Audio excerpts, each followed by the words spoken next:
toba mwenkanya bw'ogamba nti General Yoweri Kaguta Tibahaburwa tatidde bya meeting ya lunaku olw'enkya egenda okubeerawo on the 23rd of February omwaka 2026 eno nga meeting mwe bayitira omukyala Majam Black abeerenga nnyonnyola abive ku ntono ebyali mu meeting ey'olutuula lwa paalamenti ya EU ebimu nga ku byayogerwako mwe mwali okulinnyirirwa kw'eddembe ly'obuntu, emivuyo egyali mu kalulu, ettemu kugatta n'ekiwamba abantu ekyakolebwa mu ggwanga Uganda.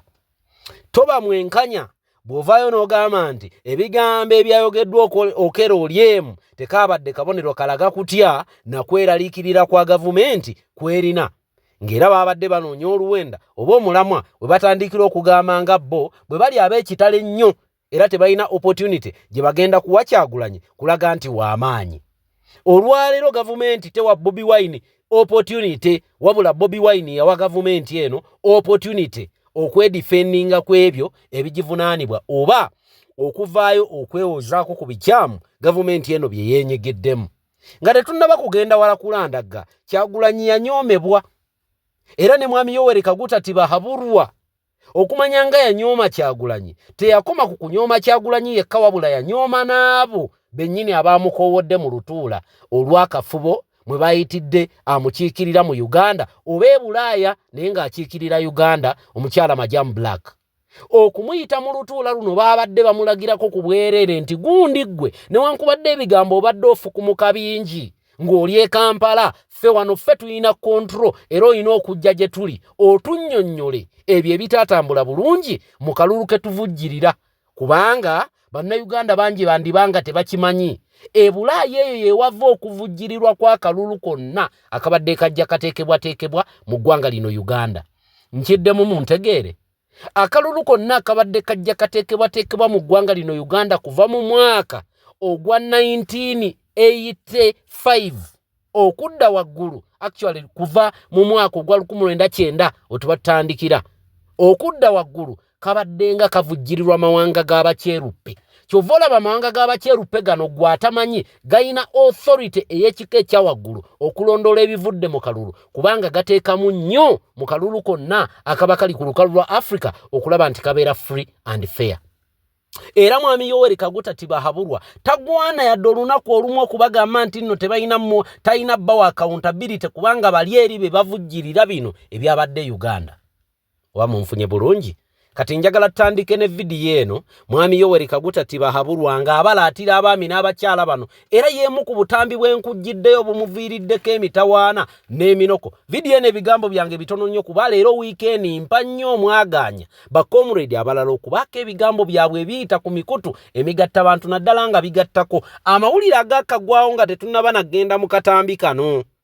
Nfuna ku tebo yange eggulire erindaga nti nno byabakama chairman w'Electoral Commission abadde ayagala kugendako mu ggwanga eri Amerika, tetumanyi oba funa luwummula oba genda kufuna bujjanjabi oba kutwalayo baana be, naye ebiwandiiko be babugobe ne bamugamba nti wano toyinaawo kafo, ddayo Uganda matabuta gwe yakalangirira akalulu odduka olagawa, beeramu buli ekiri mu ggwanga okigumire, buli ekirimu okinywereremu kubanga gwe yakalangirira dictator mu ggwanga lino. Yabakama kigambibwa nti abadde agenda mu Amerika naye visa money yane mye. Olunaku lw'enkya ngenda kujjambawo amawulire in detail mu buufu era mu bulambulukufu, nja kubibannyonnyola mu vidiyo gye njokkeera okukola. But katandike ne vidiyo eno, bintu bikwatagana na European Union Parliament. Lwaki abantu nga bano, omukulu Nyombi Tembo, omukulu Okello Oryem n'abalala beerabira ebyafaayo? Waliwo omuganda afa atukompayiringidde vidiyo mpoomu ate ng'erimu ebiri educative. Mbegayiridde vidiyo eno muginsharingireko ngibaleetedde mu ttumbi kuba nkimanyi bulungi nti General Yoweri Kaguta Tibahaburwa takyebaka obutambi nga buno bumutuukako mu kiro gy'abaali. Nkimanyi bulungi nti ab'NRM bangi naddala abalina ebintu bye babbye mu ggwanga lino Uganda tebawummula. Olwabo abaana bafiiriddwa obulamu bwabwe mu lutabaalo luno, wallahi toyina bw'otuwa bukakafu nti ogenda kwebaka mu buliri bw'oweegolole nga eriye yafiirwa muwala we, eriye yafiirwa mutabani we, afukamidde ku mavivi ge agamba Katonda wange tobaganya kuwummula. Vidiyo yino ye tubatandikiramu nkomewo. ekyamazima waliwo statement zowulira nga zivudde mu musajja omukulu. Nze ndowooza abamu politics bamuyingiramu nga tebamumanyi. Kiringa makaago bwegamala okukulema nga bugamba nti kampite neibantu akole ki anyambeko gwe gakulemedde.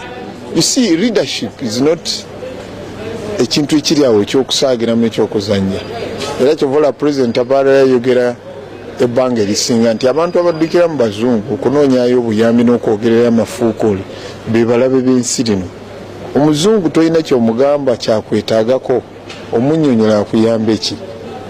Eyandibadde amuyamba be bantu abali wano mu Uganda, abandi muwadde akalulu ne basanga is wanting. That's why nibwabeera ajja ajja time n'abulira abantu bamutunulira bamulaba bulabi. Tebamutwalamu tebamubalamu kintu kiri awo nti alina kyayinza okugusa oba kyayinza okutambuza. Kati okuddukira mu bazungu bajje bakole ki? Batugambe bamulonde bamugaye bamulonde akole ki? I think politics tuleke kumusaagiramu kuba decisions ezikolebwa ngo oli mukulembeze za affecting eggwanga ne byoyogera byennyini osooka n'obiwenga n'obiraba kigenda kuyamba ggwanga oba kigenda kulinnyika. Nze ndowooza nti abamu ebyobufuzi bamale kubibangukamu babyetegereze bulungi kubanga bw'obeera nga oli munnayuganda n'ofuluma obwera ate n'ojolonga ensi mw'ova. Ono asinga emyaka naye si nnyo bwe ndowooza ng'owulira atuswaza ng'owulira atuswaza nga yasalawo okufiira mu bunafu bwe kankikomyawo. Naye ngenda kumuddamu wenti katini nnyo Desemba 2024 Nobert Mao yagenda mu International Criminal Court, International Criminal Court, Assembly of States. Nawayo bweyamugwe ekyagenda kibulirizeeko ndowooza oli munywanyi we bwe bali mu government.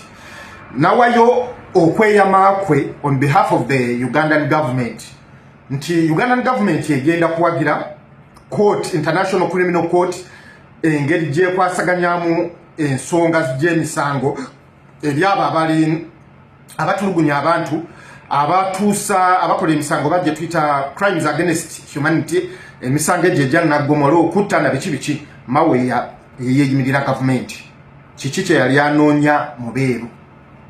Kitegedde ensonga endala kati nnyo kankuddemu lwaki Kyagulanyi ali mubeeru.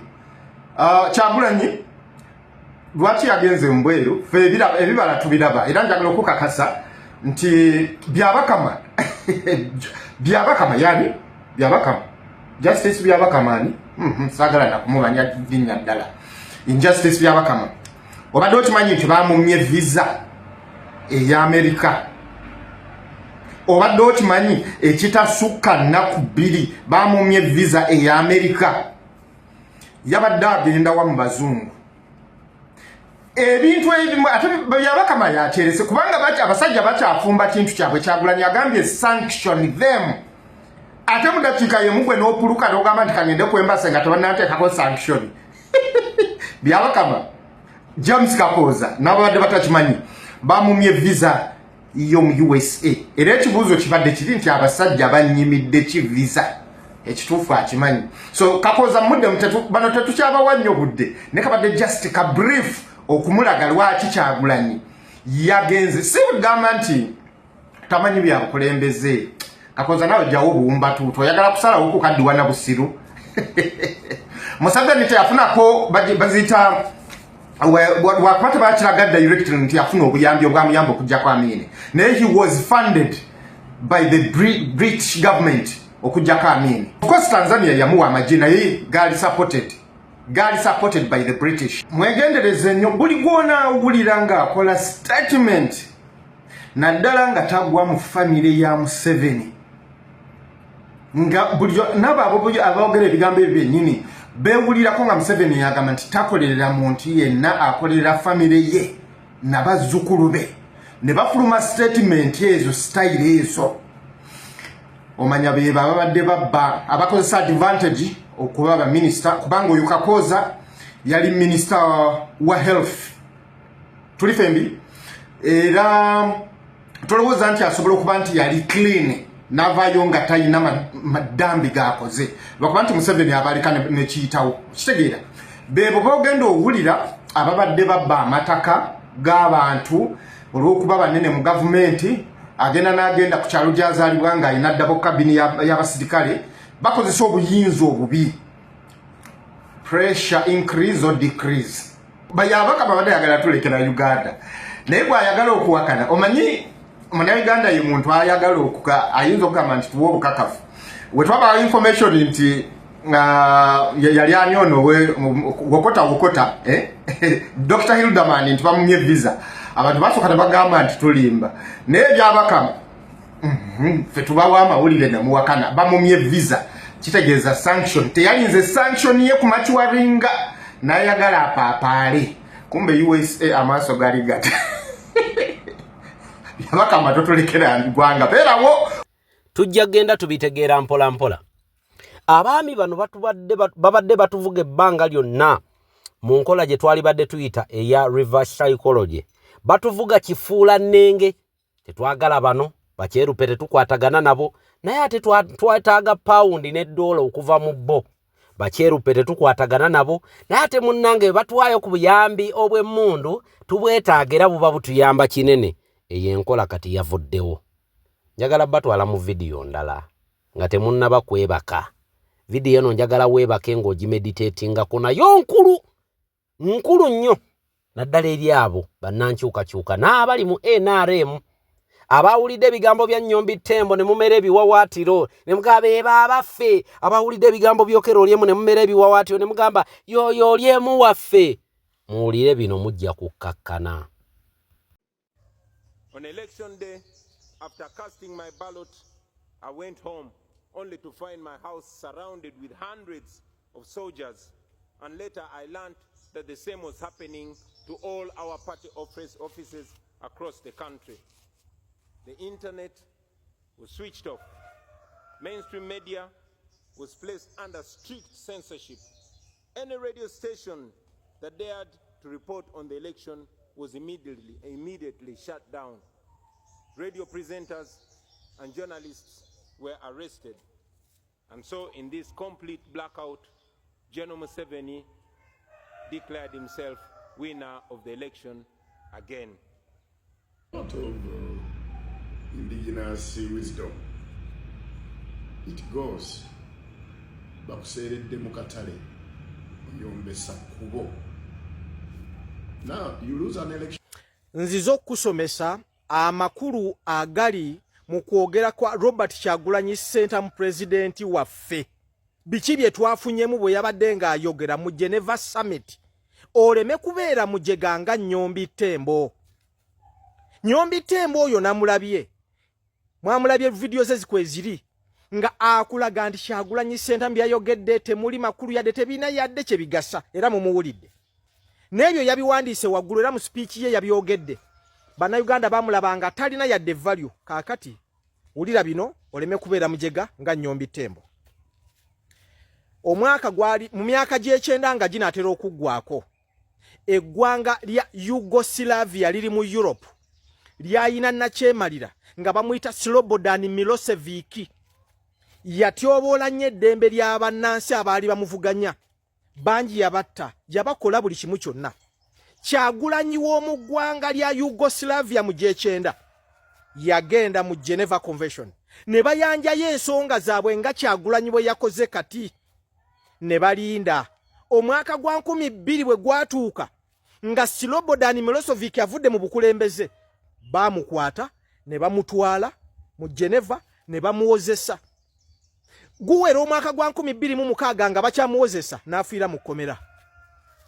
Nnyombi Tembo funamu kyoyiga kino kati ndowooza kino kijja kuyamba osome oyo omu. Mu myaka gy'ekyenda ng'era ginatera okuggwako twalina president wano mu Africa ow'eggwanga lya Liberia bamuyitanga Charles Taylor. Obukulembeze bwa Taylor bwatulugunya nnyo era bwatta nnyo abantu mu ggwanga lya Liberia. Ono yagendako ne mu ggwanga era limuliraanye erya Sierra Leone. Mu mwaka gw'2003 Charles Taylor yava mu bukulembeze. Agenda okuva mu bukulembeze nga Bakyagulanyi b'omu Liberia bagenda dda mu Geneva ne bateekayo ensonga zaabwe nti banayo omusajja ono akola bino na bino.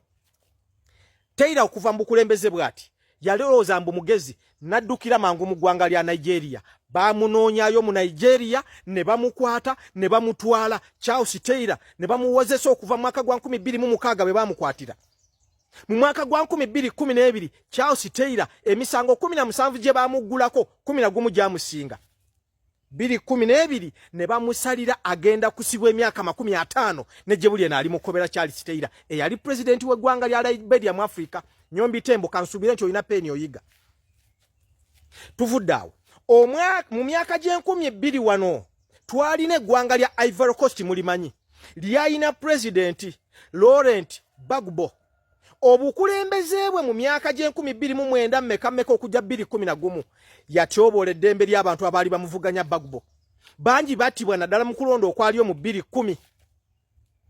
Bannansi b'omu ggwanga lya Liberia lya Ivory Coast, Cote d'Ivoire, Kyagulanyi waabwe n'avaayo n'agenda naye n'ayanjayo ensonga ze ne basirika. 2011 Gbagbo ng'avudde mu bukulembeze bajja nga basinzira ku likodi ezaataalibwayo Kyagulanyi w'omu Ivory Coast.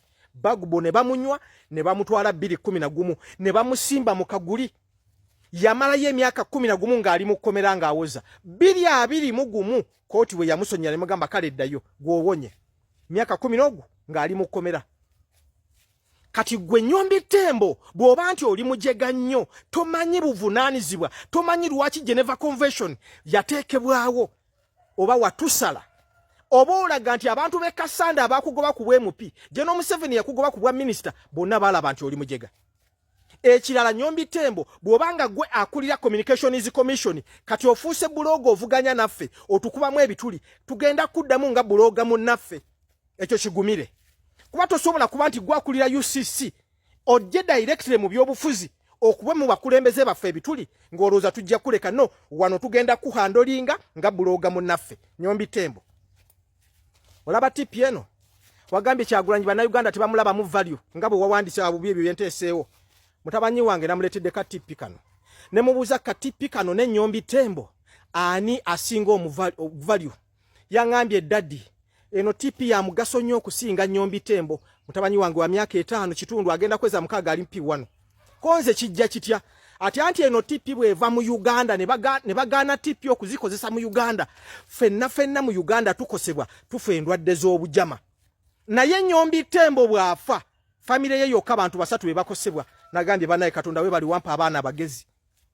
Kati naawe bw'oba weetwala nti olina value mutabanyi wange yaŋambye tipi eno ekusinga nti Uganda bwe bajja mu tipi zonna ne bagamba ziveemu oba okugamba Nyombi Tembo aveemu kiki ekikosa ensi. Mutabani wange yaŋambye tipi eno etugasa nnyo ng'engiteeka wabbali. Nyombi Tembo togenda kuba ku level ya Kyagulanyi. There is no single day bw'ogenda okudda ku platform emu mwe tulina obbakakasa nti Kyagulanyi yabaleka. Ono omusajja yabadde ayogerera mu convention erimu amawanga 196 mu nsi yonna. Ensi nnya zokka ze ezitaliimu mulimu wano mu Africa Libya ne Eritrea n'ensi endala nzeerabidde. The rest of the countries they are members. Yabadde ayogera n'abakulembeze ba nsi yonna. European Parliament mwagira bajuzi last week ngera eri ku musajja y'omu ono. Kati gwe Nyombi Tembo omuntu nga ensi zonna abakulembeze baabo 196 bamuyisenga guest ayogere gye bali. Omulaba nti kyeyakoze wa wansi nnyo talina yadde naye nga gwe Nyombi mu bwa Nyombi bwo ne Kasanda aba LC1 tebakyasobola kati kukuyita nti bakuwa olukiiko yogereremu. Kati gwe omuntu atali ku level na yaba LC1 okuyita laba bwojerega omuntu ali ku level y'abakulembeze b'ensi yonna. Parliament ya Europe ensi 27 bamala obudde boogera ku Robert Kyagulanyi Ssentamu.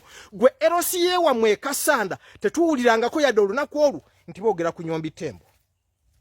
Muyiga okutegeera mulina okutegeera kifuba omuntu ono nti abasinga tujja bakakasa. Nze zino z'ensonga ezanzija ku radio ne TV nga mmanyi bino lisobola byogererayo ne design nga nzije wano. Mbebaza abagoberezi bange like nga tambuza repost message eno abasajja bano tulina obbakakasa. Nyombi Tembo bw'obanga olaga nti olina amagezi genda owe mukamaawo bw'obanga okitegeeza nti Kyagulanyi byakoze tebiina makulu yadde tekina kyennengejja kibinza bakosa, genda ogambe mukamaawo ave mu bukulembeze. Olowooza General Museveni tamanyi bano abantu benva okwogerako byabatuukako? Gwe olowooza mu Geneva Convention tebamanyi nti eriyo abantu mu Uganda abattibwa mu ngeri etategeerekeka ekaseese?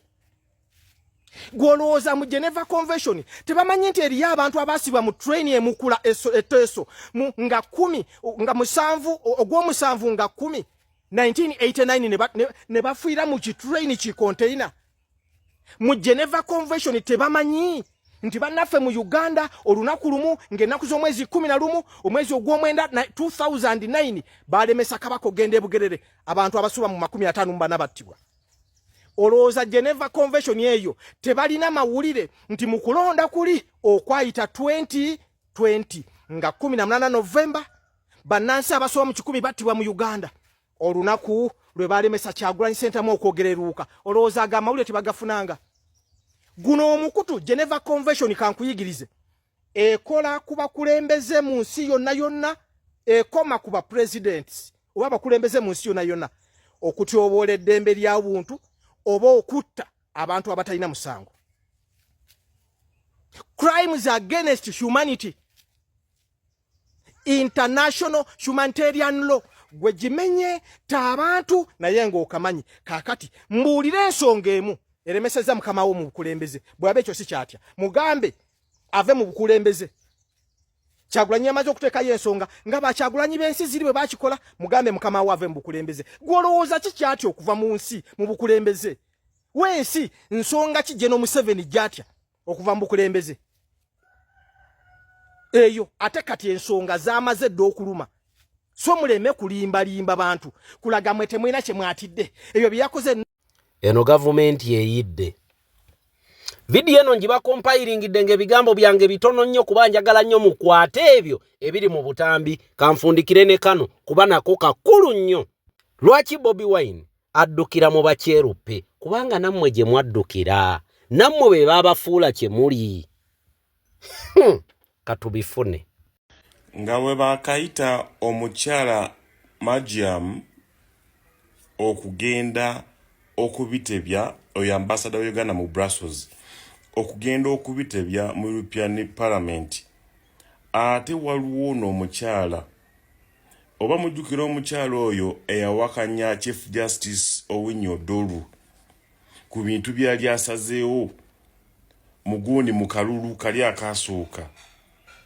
Omukyala oyo yali judge mu bajaji 7 ye judge yeka yavaayo nayogera mazima n'awakanya whatever was going on. Omukyala oyo final olwaleero naye avuddeyo. Video yino gye baleetedde avuddeyo era ye yadduka ali mu exile.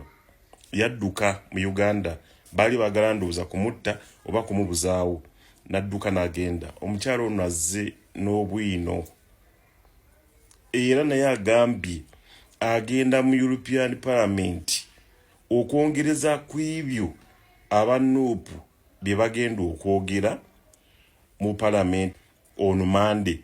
Jukira bayise ono omukyala Majiam ne bayita n'abakulembeze ba nuupu okugenda okunnyonnyola bulungi ekigenda mu maaso. Saba muwulirize ku mukyala ono ng'ayogera byonna ebyali bitakinga place tebinaggwa. I know, and because now I'm being labeled as the worst judge ever in Uganda for having disagreed with my Chief Justice to follow the Constitution. The recently concluded elections did not meet the international standards for organizing free and fair elections in Uganda. You can't have your rivals being beaten, being stopped to campaign, you know, and then all this, the army taking over the process of, you know, the electoral process, and then at the end of the day you say someone was declared a winner. How? Under what law? How can you give Ugandans totals when you haven't shown them how we have arrived at those totals? We lawyers are known not to be good at math. So I don't know whether, I mean, now he became a professor of math, but lawyers are not, our specialty is not mathematics. But in any case, why don't you give us the opportunity to also add up? Declared. Why did we have the polling stations in the first place? If we are not going to follow that, how can it be that when we are voting, we have polling stations, then at the tail end of the results, we have your totals? A copy of the results, declaration forms are supposed to be left at each polling station. But some of these polling stations were put in, had some were put in roads, schools, open spaces. So where were those copies pinned? So how can those results be valid? What are you hiding, Justice Byabakama? So this impunity must stop. I'm 66 years old, and I've seen governments come and governments fall. When Idi Amin took over Kampala, I was in Kampala. You have the leader of a national political party, who cannot live in his home. But how can we claim we have a rule of the rule of law in Uganda when you can, armed soldiers can, or armed people in uniform, whether army or police, can just go and decide to create a military barracks in the home of a Ugandan citizen, even if he's the head of a political party. Even when we are doing investigations, you don't have those rights. And for how long do you cordon off if there's a crime, but there's no crime, but we have camped there because we are, we are in leadership. These things must stop.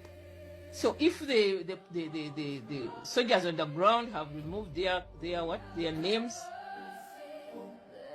and we can't get them, we know the name of the Inspector General of Police. And we are the ones who know the law should now put pressure on the Inspector General of Police to account why we have a roadblock in front of Robert Kyagulanyi's house, violating the rights of not only Robert Kyagulanyi but all the owners in the area. How can you camp on the private property of a Ugandan citizen? Political prisoners should not be, nobody should be imprisoned for their political beliefs. There is no society I know under the earth where people believe and think in the same way. But peace which comes at the cost of violating the rights of Ugandans or some Ugandans is not peace. We all have a right to enjoy peace. You can't say for us to have peace, let those ones not have peace. Where are they going to go? That's why I said if you don't want them, cut off a part of Uganda so that the rest of us, some of us who believe we can talk to others who don't agree with, maybe we'll live in Western Uganda, Western or Eastern, I don't know. But let's just divide Uganda into two. The one where those who believe, lock up everybody, take over anybody's house, camp wherever you want to camp, kill whoever you want to kill. Let them live in one part of Uganda. When terrorists are being picked up on the streets and the soldier is the court. You are walking, you're a terrorist, and you should be shot dead. And then the report is made on Twitter.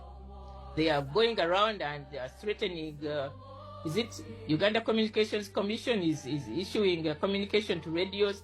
Why don't you want Ugandans to voice their concerns about how this process was conducted?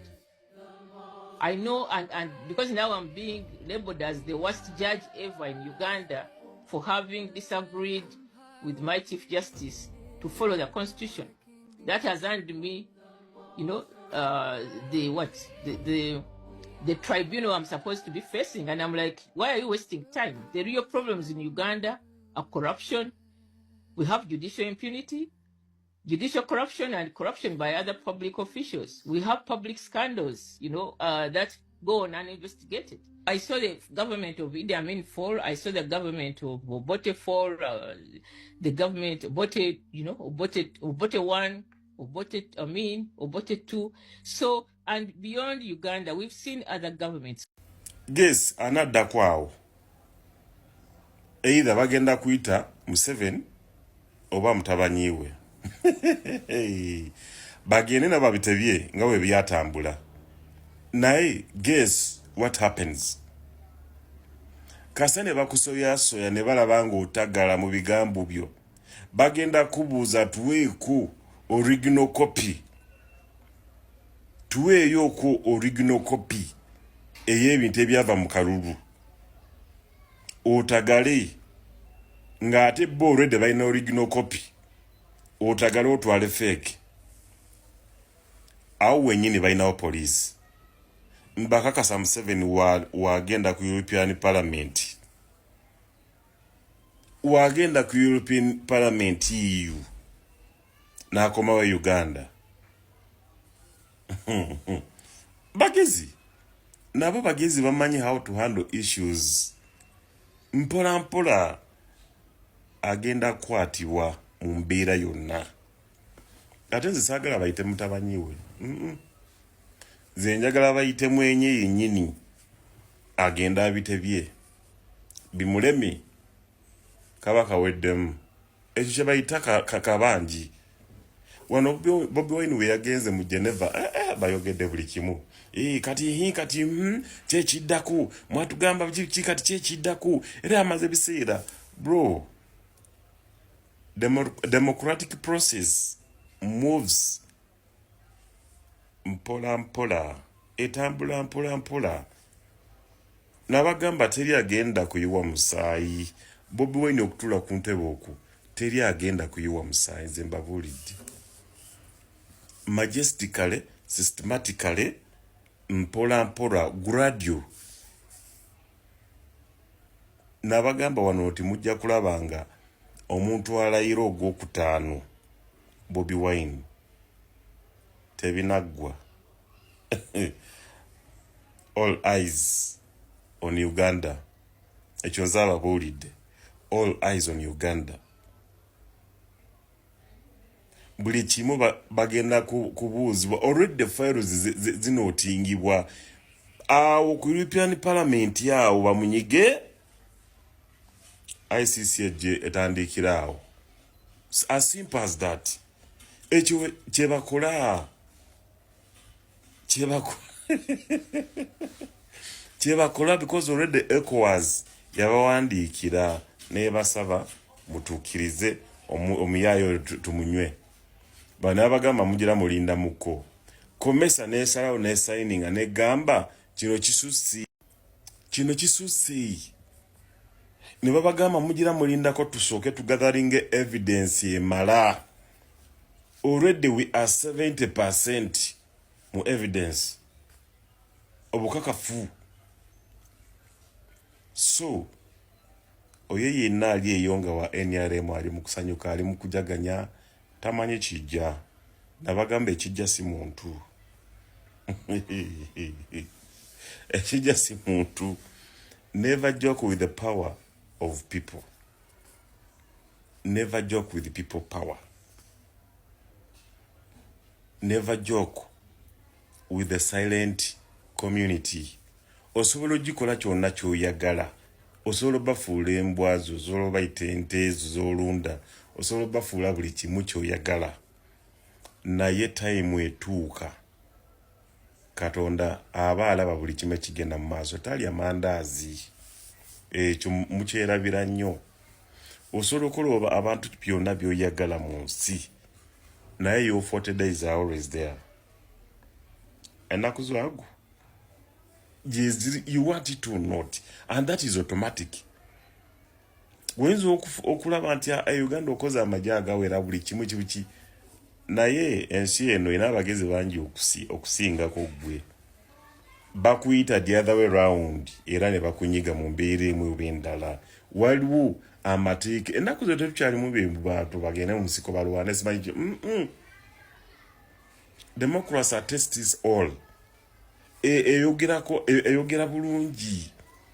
Temugira mukwase buli kimu mateeka. Mukulu bagenda mwita. Yaddako amulayini. Mujja kulaba. Yaddako agende naye anyonyole. Akalulu katambula katya.